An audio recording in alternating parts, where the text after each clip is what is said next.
West Bengal రాష్ట్రంలో కోల్కతా నగరంలో ఒక మెడికల్ కాలేజీ స్టూడెంట్ అమ్మాయి పీజీ పోస్ట్ గ్రాడ్యుయేషన్లో ఆమె ల్యాబ్లో ఉంటే అత్యంత కిరాతకంగా దారుణంగా ఆమెను రేప్ చేసి ఆమె హత్యకు కారకులై ఆ ల్యాబ్ను ధ్వంసం చేసి ఆమె మరణానికి కూడా కారకులైనటువంటి వాళ్ళని పశ్చిమ బెంగాల్ ప్రభుత్వం ఏమీ పెద్దగా జరగలేదన్నట్టు వదిలిపెట్టేస్తే ఇవాళ యావత్ భారతదేశంలో ఉన్న మెడికల్ కాలేజీల్లో ఉన్నటువంటి మొదటి సంవత్సరం విద్యార్థుల దగ్గర నుంచి పోస్ట్ గ్రాడ్యుయేషన్ స్పెషలైజేషన్లో ఉన్నటువంటి వాళ్ళు భారతదేశం అంతా ఇవాళ అగ్గిమంటలు పుట్టిస్తూ ఉంది.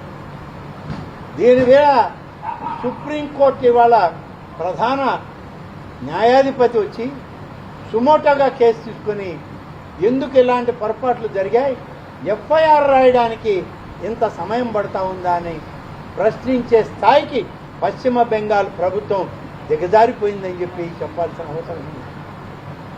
నేను కూడా తిరుపతిలో స్వతంత్ర దినోత్సవ వేడుకలకు వెళ్ళినప్పుడు అక్కడ జిల్లా మంత్రిగా నన్ను ఫ్లాగ్ హాయిస్ట్ చేయమంటే వెళ్తే స్విమ్స్ అక్కడ ఉన్నటువంటి మెడికల్ కాలేజీ విద్యార్థులంతా ధర్నా చేస్తూ ఉంటే నన్ను రమ్మని ఆహ్వానిస్తే వెళ్ళాను. వాళ్ళు చెప్పిన అత్యంత బాధాకరమైన విషయాలు విన్న తర్వాత దీనికి పూర్తిగా మేము మద్దతుగా ఉంటాం. మా ప్రభుత్వం మద్దతుని మేము మా ముఖ్యమంత్రి గారితో కలిసి మాట్లాడి మీకు అందిస్తాం. కేంద్ర ప్రభుత్వంలో ఉన్న కేంద్ర ప్రభుత్వం కూడా మీకు మద్దతుగా ఉంటుంది, ధైర్యంగా ఉండండి అని చెప్పి నేను కూడా స్వయంగా ఆ యొక్క సభకి వెళ్ళి ఆ యొక్క ధర్నా ప్రాంతానికి వెళ్ళి వాళ్ళకి ధైర్యం చెప్పడం జరిగింది. ఇవాళ కేంద్ర ప్రభుత్వం స్పందించింది, అలాగే సుప్రీంకోర్టు స్పందించి కేసును సుమోటోగా తీసుకుంది. ఇంత దారుణమైన పరిస్థితులు అవసరమా?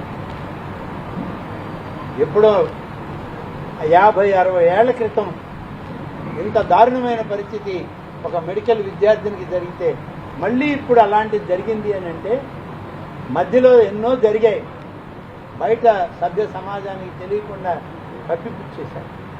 దీన్ని కూడా కప్పిపుచ్చడానికి ఎంత దారుణం చేశారు. ల్యాబులు తగలబెట్టేశారు, కాలేజీలు తగలబెట్టేశారు.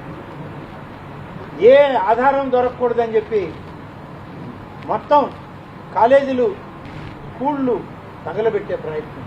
ఎవరిని కాపాడడానికి? ఆ అమ్మాయి స్వచ్ఛందంగా చనిపోయిందంటారు, చేసింది ఒకడే అని ఒక అనామకుడెవడో ఒక అనామకుడిని ఏమన్నా తీసుకొచ్చి అరెస్ట్ చేసి మేము చేసేసాం తూతు మంత్రంగా చెప్పారు.